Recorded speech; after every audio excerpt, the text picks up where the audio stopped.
CBS 12 News at 11. Tonight, a local family braces itself for something no parent should have to do. They must bury their son tomorrow. And they tell CBS 12 News 12-year-old Dylan Winnick died from the flu, but despite generous donations to help pay for the funeral, they ran into roadblocks trying to access the funds. The family turning to CBS 12 for help, and tonight we got results. CBS 12's Al Peffley is live outside Dylan's home in suburban West Palm Beach with how he made it happen. Al? Liz, a GoFundMe account raised more than $21,000 to help pay for Dylan's funeral expenses, but his family says they were having trouble getting the money. So CBS 12 stepped in to help. I couldn't thank CBS 12 enough. Mike Medwin is mourning the loss of his girlfriend's son, 12-year-old Dylan Winnick, who just died from the flu.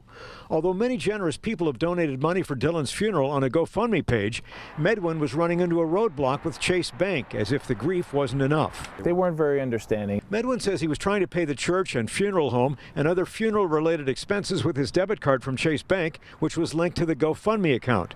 But Chase has a limit on how much can be charged on a debit card in a 24-hour period.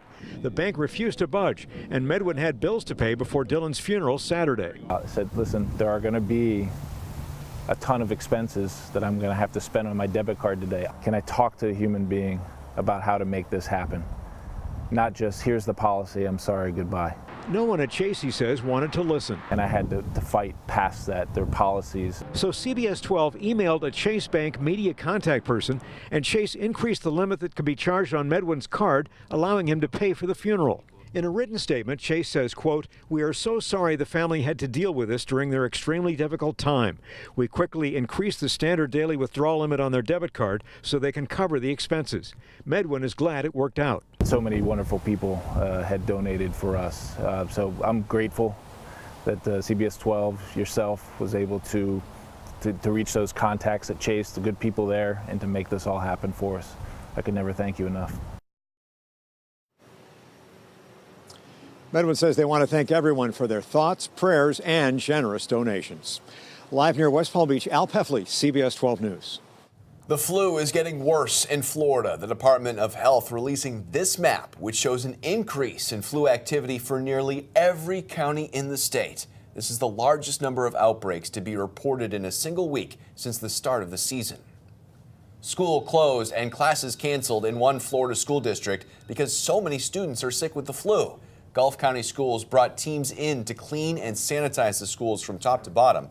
Officials hope this will help stop the spread of the virus. More than 20% of the district students were out with the flu this week. If you know what to look for, spotting flu symptoms can save precious time. Medication only works if you begin taking it within the first 48 hours of starting to show flu symptoms. Here are the biggest differences between the cold and flu. Flu symptoms are abrupt and come with a fever that can last days. Flu patients also get the chills and can have severe chest pain. Cold symptoms come on gradually. There's rarely a fever, and patients have a hacking cough, not chest pain. Local hospitals are taking extreme measures to prepare for a flu outbreak if one hits. For details on what they're doing to prepare, go to CBS12.com.